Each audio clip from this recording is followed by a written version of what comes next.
Hey y'all, so welcome back. I was supposed to do this tutorial a while ago, but of course, life has always got me by the forehead.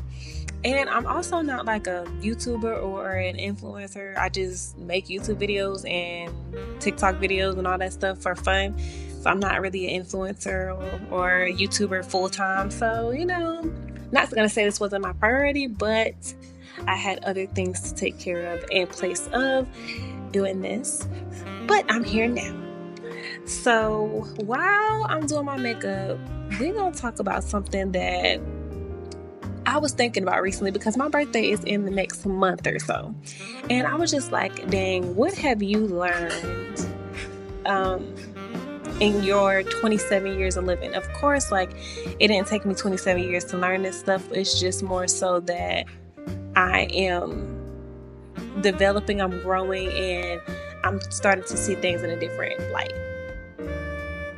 So the first thing that I kind of had to come to terms with, not even come to terms with, the first thing that I wanted to make sure that I expressed is that individualism is an important concept. In a world full of social media and people copying and pasting their personality, their style, their wardrobe, their accents, like every single thing that could be unique about a person is copy and pasted in social media. And I just feel like individualism is something that is super important. You have to be your own person outside of social media, outside of your friend group, outside of your family.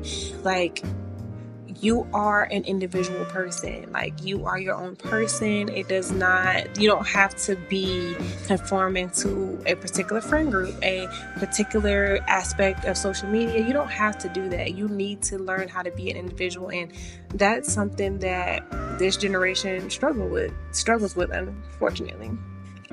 The second thing that kind of grazed my mind was speaking up against things that bother you or that make you uncomfortable are necessary for your peace of mind.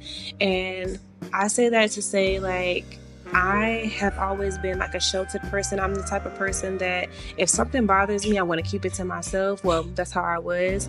And that's how I grew up. I was just kind of a shy kid, but I've had to learn that those things that bother you that you didn't say anything about eat you up more than the thing that actually bothered you to begin with.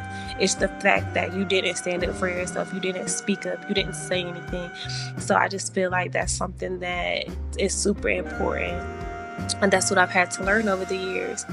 Next is do your best by people, but don't sacrifice yourself. No matter how much you do or have done for someone, it's never going to be enough. So just keep that into perspective. Like, I have been in situations where I have been over backwards for people. I've done things that they don't even notice that I do for them until I stop doing it. And it's not, oh my gosh, like, why is she not doing these things? It's more so like, she's a weirdo or she's not cool with me no more. And that's not the case. It's just I've learned my boundaries.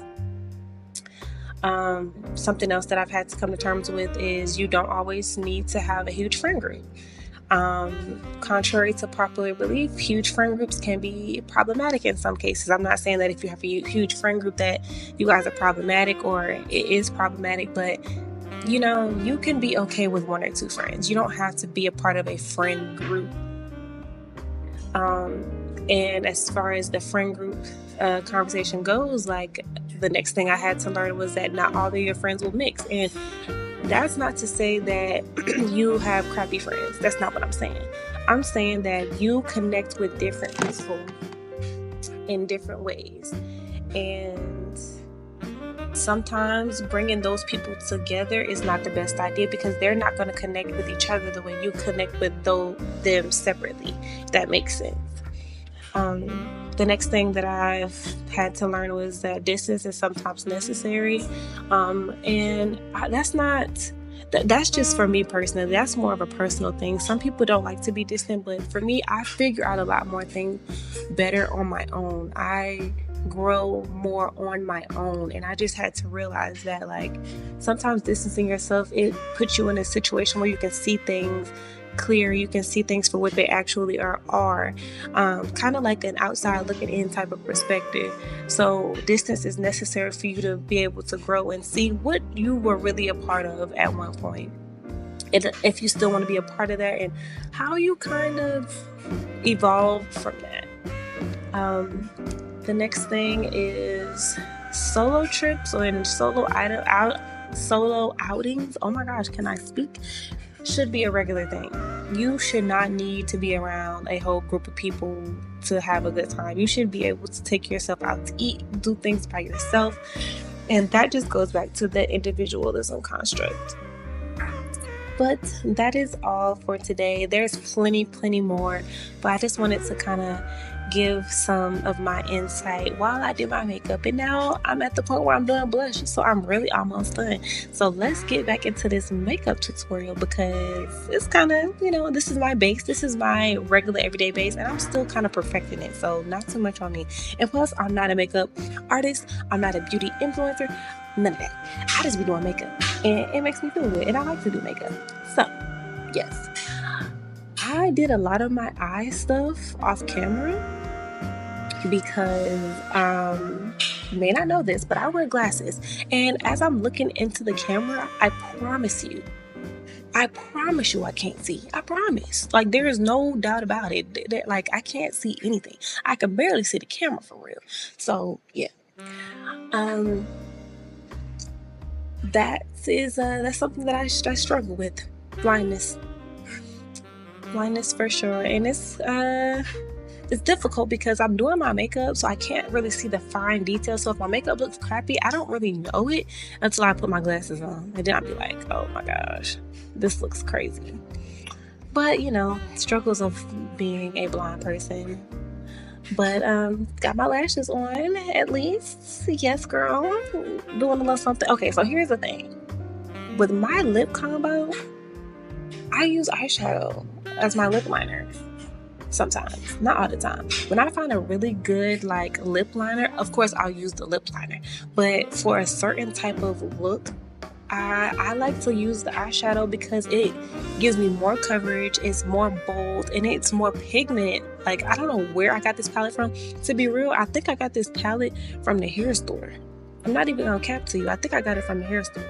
So yeah, I line my lips way better with eyeshadow, and it lasts longer. For me personally, it lasts longer. But I think it looks good. I don't know about y'all, but I think the lips is and I already kind of have bigger lips, so it's not hard to create the illusion of a more full, that kind of brat's lipped type of look. And I love that look. I love doing this. And as you can see, I done went over this lip 3-4 times already, but it eats down, so I don't really care.